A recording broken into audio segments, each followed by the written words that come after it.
সুপ্রিয় দর্শক, আপনাদের স্বাগত জানাচ্ছি বিএম পাবলিক শো থেকে। আজকে আমাদের অতিথি আপনাদের সেই সাহসী বক্তা, সুপরিচিত বীর মুক্তিযোদ্ধা ফজলুর রহমান। ফজলু ভাই, আপনি কেমন আছেন? আলহামদুলিল্লাহ, আমি ভালো আছি। আপনার সঙ্গে আমরা এর আগে শো করেছিলাম 1 আগস্ট, আর আজ 9 আগস্ট, মাত্র 8 দিন পরে আমরা আজকে বসেছি আর কি।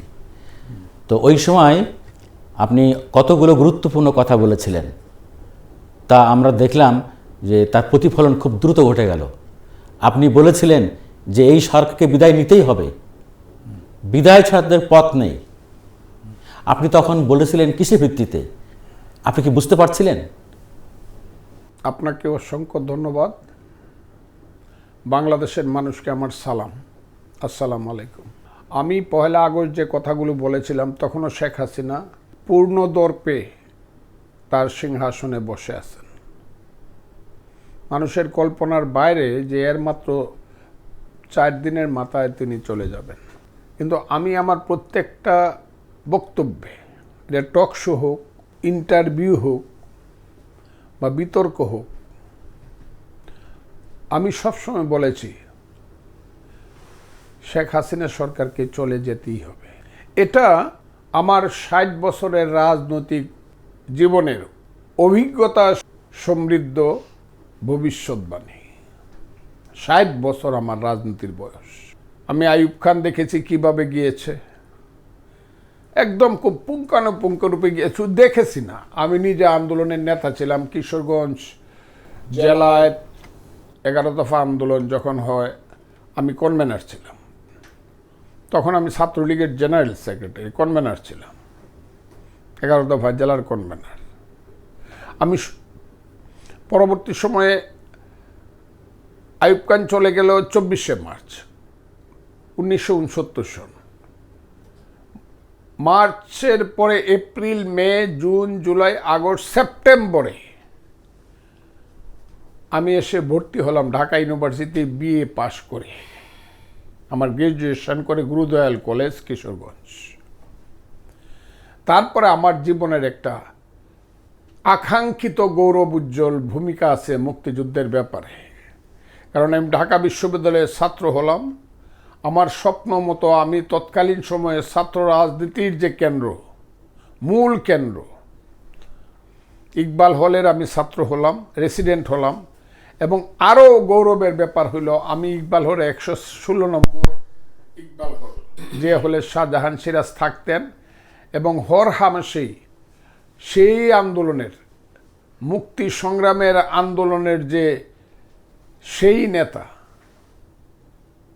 আমি তাকে কি বলবো, যিনি 62 সন থেকে বাঙালি জাতির স্বাধীনতার সংগ্রামের জন্য মানে রাজনৈতিক কর্মী সৃষ্টি করে, সেই সিরাজুল আলম খান।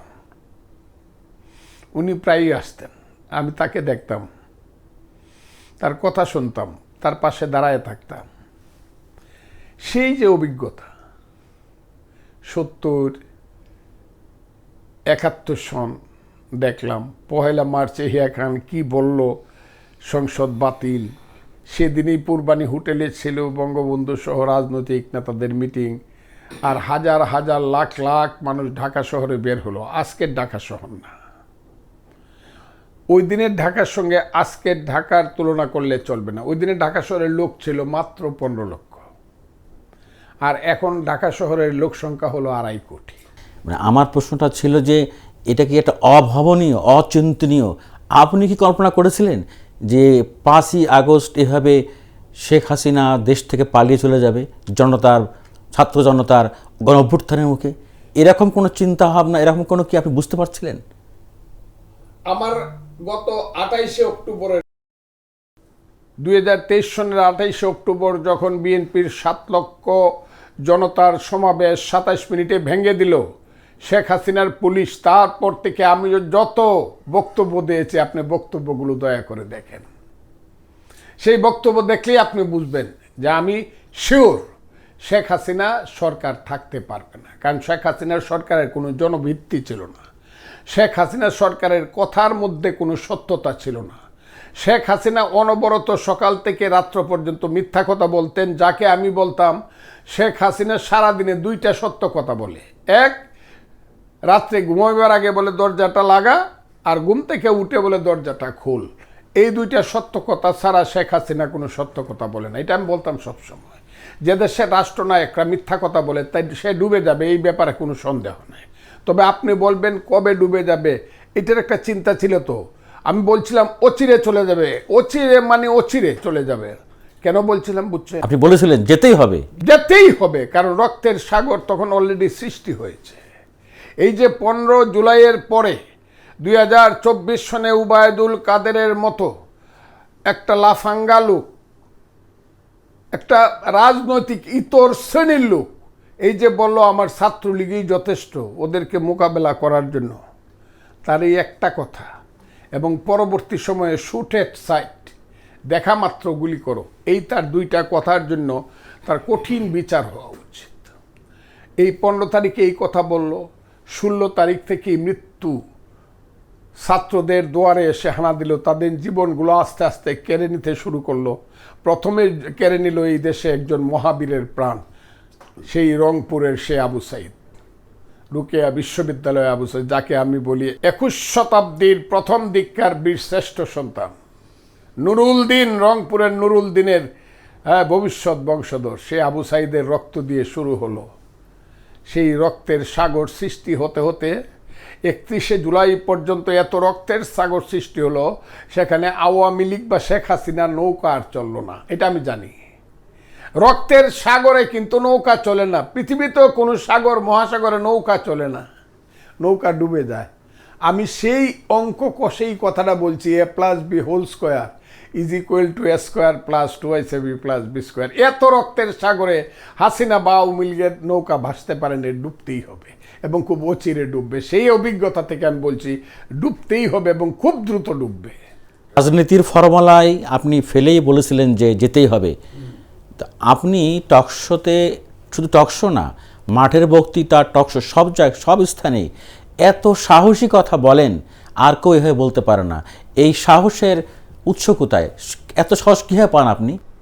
আপনাকে আমি বলবো, এবং বাঙালি জাতির জন্য আমি তাদের খুব অদম সন্তান, তাদের হাত জোর করে বলছি, আমি সাধারণত কোনো মিথ্যা কথা বলি না। যাই হোক, আমি আমার কথা, আমার যদি অপরাধ হয় আমি সত্য কথাটা বল দেবো যে আমি অপরাধটা করছি এবং মাপ চাই ফেলবো, আমি অপরাধ করছি। সাধারণত জীবনে খুব বেশি মিথ্যা কথা বলি না, অনর্থক মিথ্যা কথা। 1, 2, আমি পরদন খাই না, আমি উকালতি করি। গরিব মানুষ আসে আমার কাছে মামলা করতে, যারা আমার কাছে মামলা করে শত শত তারা জানে, মামলা করতে আসে। যদি বলে আমি একটা মামলার বেল করলাম, লোকটা যদি বলে আমি এই টাকাটা স্যার আনছি, এই 10,000 টাকা গরুটা বেচে আনছি বা 20,000 টাকা, আমি এই টাকাটা নেই না। আমি বলি বাবা তুমি বাড়ি যাও, ওই আমার মোহরিরে তুমি 3,000 টাকা দিয়ে যাও, সে কাগজটা পাঠায় দেবো, আমার টাকা দিতে হবে না। যদি কোনো মক্কেল বলে আমি ঘর বেচা বা বাড়ি বেচা বা আমি গরু বেচা টাকা আনছি, আমি সেই টাকা গ্রহণ করি না। হ্যাঁ, আমি এমন কোনো টাকা গ্রহণ করি না যে কেসটা করতে ফাঁকি দিয়ে অনেক বিজ্ঞ আইনজীবীরা 1 লাখ টাকা নেয়, সেই কেসে আমি 15,000 টাকা নেই। অর্থাৎ সততায় আপনার সাহস।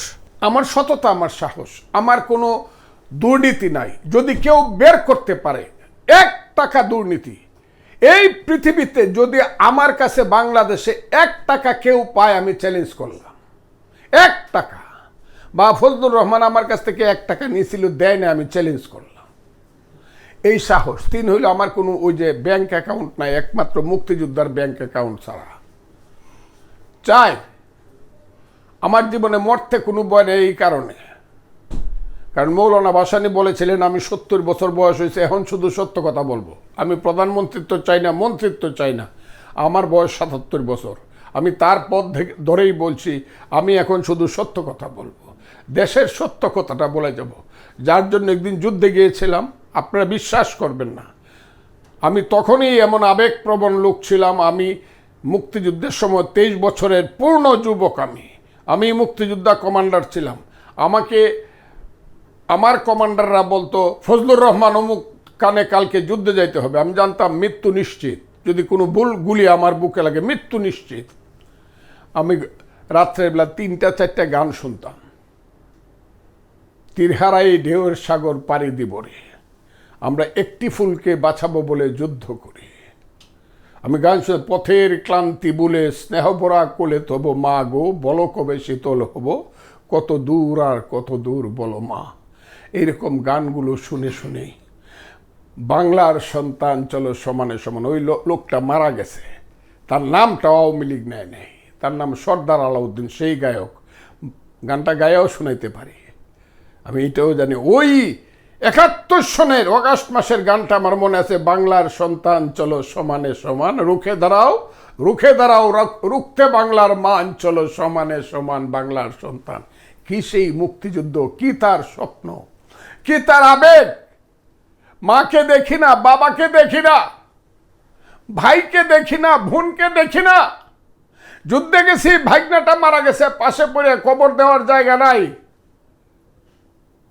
সেই যে স্বপ্নের মুক্তিযুদ্ধ, সেই মুক্তিযুদ্ধ যখন আস্তে আস্তে বিতা যেতে শুরু করলো, যখন দেখলাম একদল লোক এই দেশকে লুট করে খাচ্ছে, এবং এটা শেখ হাসিনা আমলে ফাইনালি লুট করে খাচ্ছিল।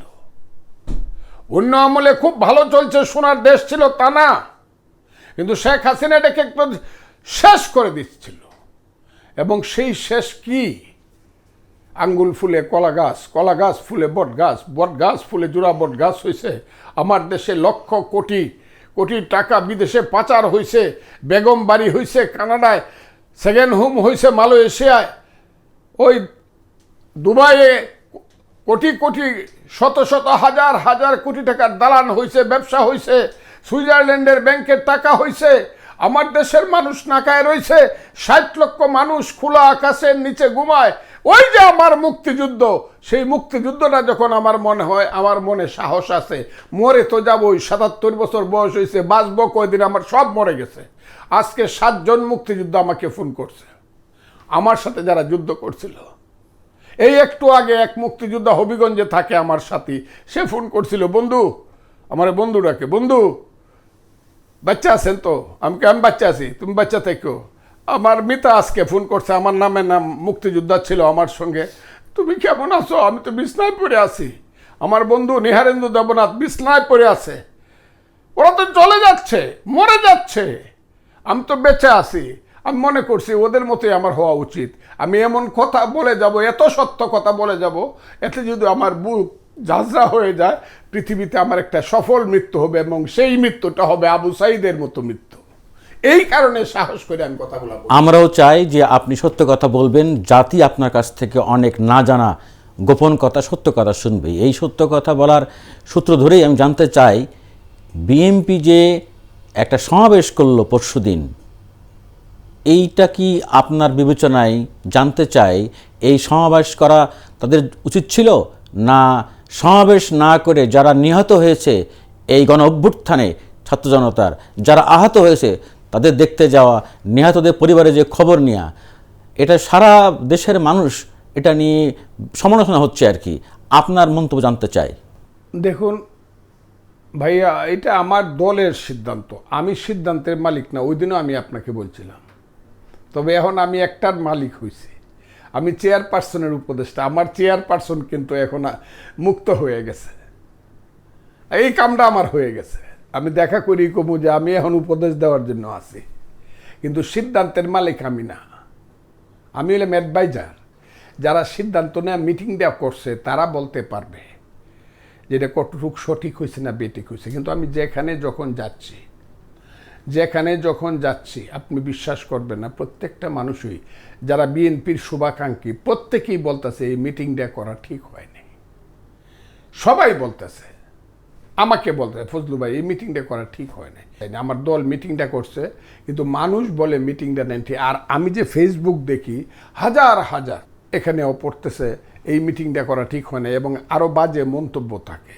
তা আমি একটা মিটিং করলাম কষ্ট করিয়া, 10 লাখ লোক হইল, সেই মিটিংটা সম্পর্কে যদি মানুষ বাজে মন্তব্য করে যে আমি ক্ষমতার জন্য পাগল হয়ে গেছি, কথাটা এইভাবেই, ক্ষমতার জন্য পাগল হয়ে গেছে, বিএনপির মতো একটা দল ক্ষমতায় তো ছিলই, তাইলে এই মিটিংটা সঠিক হয়েছে না বেঠিক হয়েছে, তারা সিদ্ধান্ত যারা নিছে তারা বলতে পারে। তাই যদি হয় তাহলে আমি জানতে চাচ্ছি আর একটা বিষয়, যে এই যে আন্দোলন হলো, এতগুলো মানুষের জীবন চলে গেল, শিশু, যুবক, ছাত্র, সাধারণ মানুষ, প্রায় 400-র কাছাকাছি লোক জীবন দিয়েছে, 32 জন শিশু প্রাণ দিয়েছে। শিশু এত রক্তের উপর দাঁড়িয়ে যে গণ অভ্যুত্থান হলো, যে বিজয় অর্জিত হলো, যাকে এখন সবাই বলছে সত্যিকারের দ্বিতীয় মুক্তিযুদ্ধ।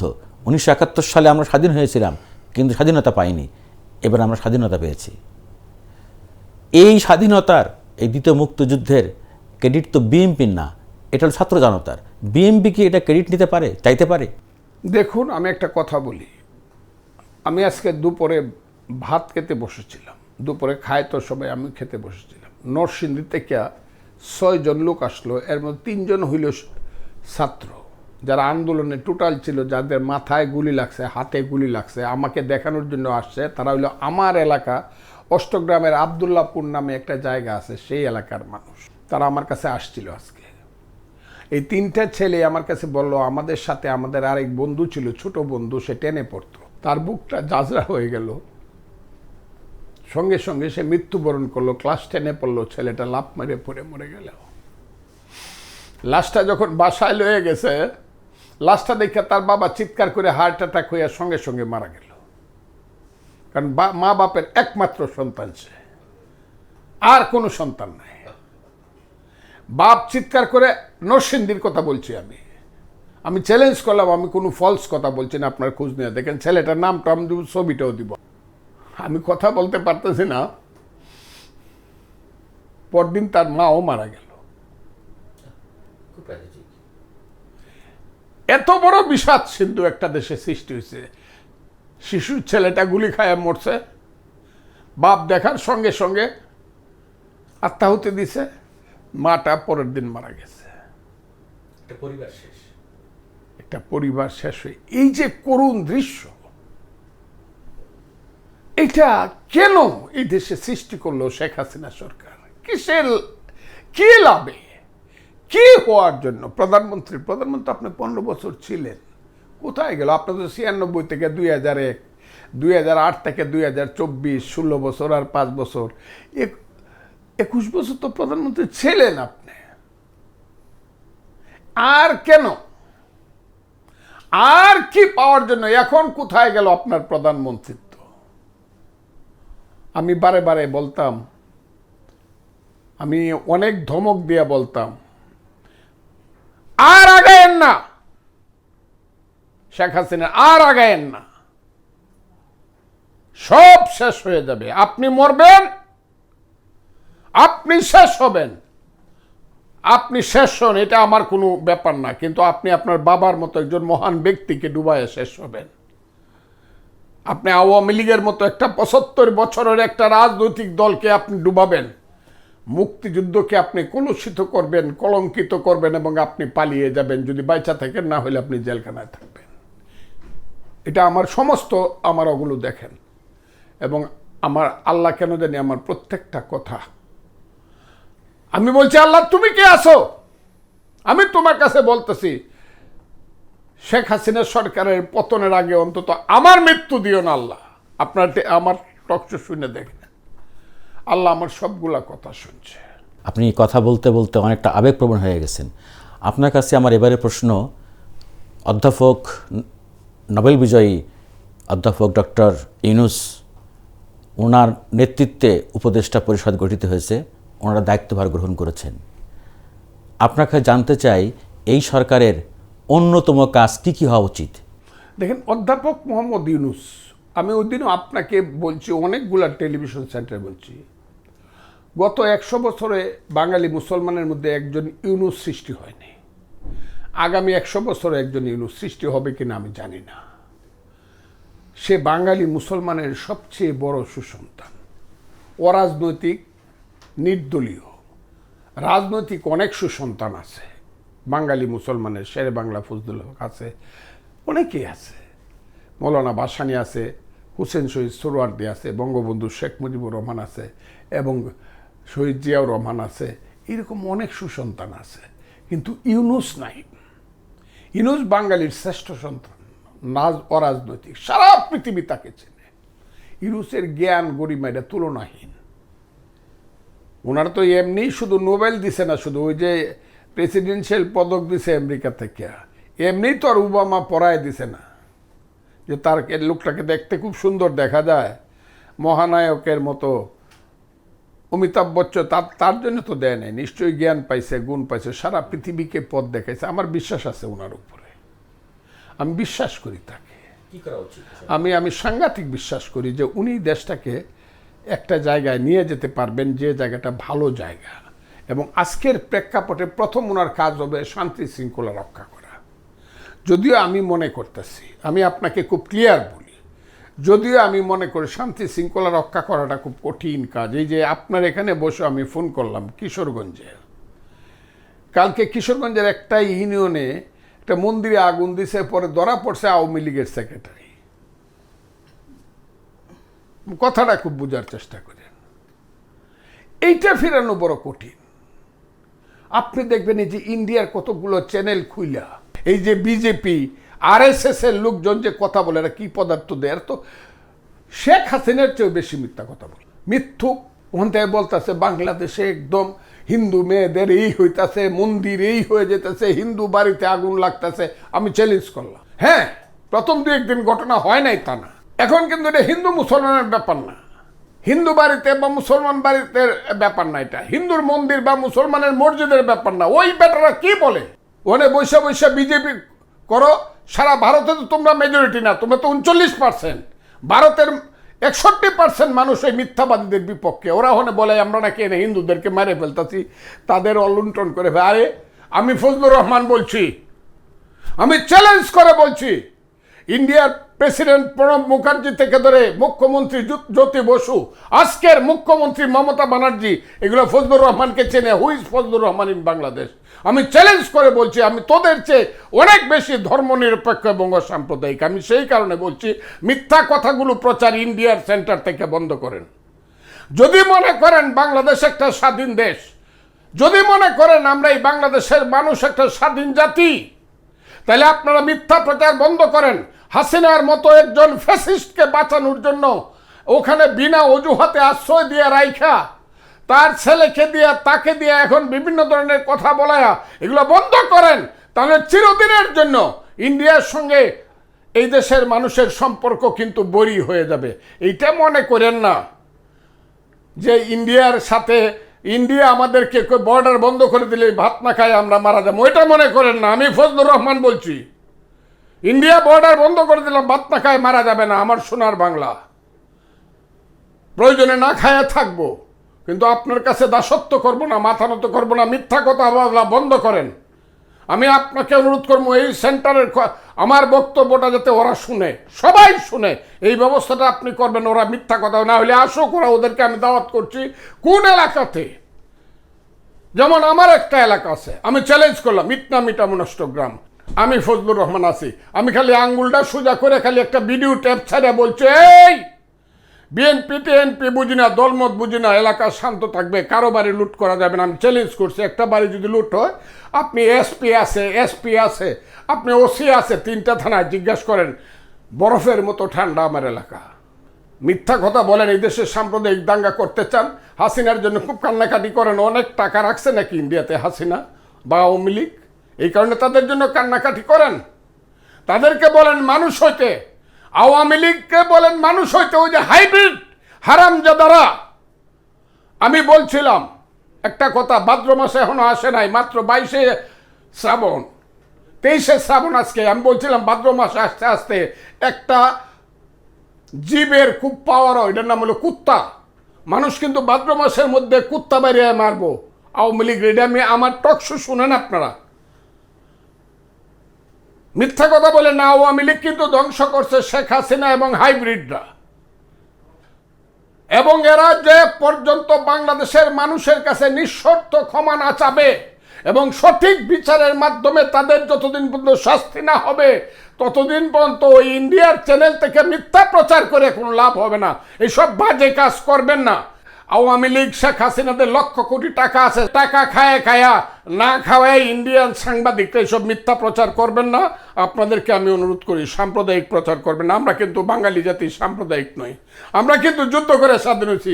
আপনারা কিন্তু ওখানে 11 কোটি বাঙালি আছেন, ওই দিল্লি আসলে পরে আব্বা ডাকে 5 স্টার হোটেলে রাখে আর বললাম না কাকে কাকে সাপ্লাই করেন, বাজে কাজ করবেন না। তার মানে আপনি বলতে চাচ্ছেন যে এখনো ষড়যন্ত্র অব্যাহত আছে? ষড়যন্ত্র হলো আওয়ামী লীগ পুলিশের একটা অংশ, আর হলো যে রাস্তার যে টুকাই লুটেরা সুযোগ পাইছে, রিয়েল ডাকাত, রিয়েল ছিনতাইকারী, এরা মনে হয় সুযোগ পাইছে আর এই কাজটা করে। এর মধ্যে রাজনৈতিক কর্মী নাই, অন্য দলের বা আন্দোলনকারী দলের, এটা আমি বলবো না, থাকতে পারে অবুজ কর্মী বা বাজে কর্মী থাকতে পারে, এদেরকে দমন করা উচিত। কিন্তু বেশিরভাগ কাজটা করতেছে ষড়যন্ত্রমূলকভাবে। আজকের ডাকাতে যে বাংলাদেশ ঠিক হয়েছে না, সব লুট করে ফেলতেছে।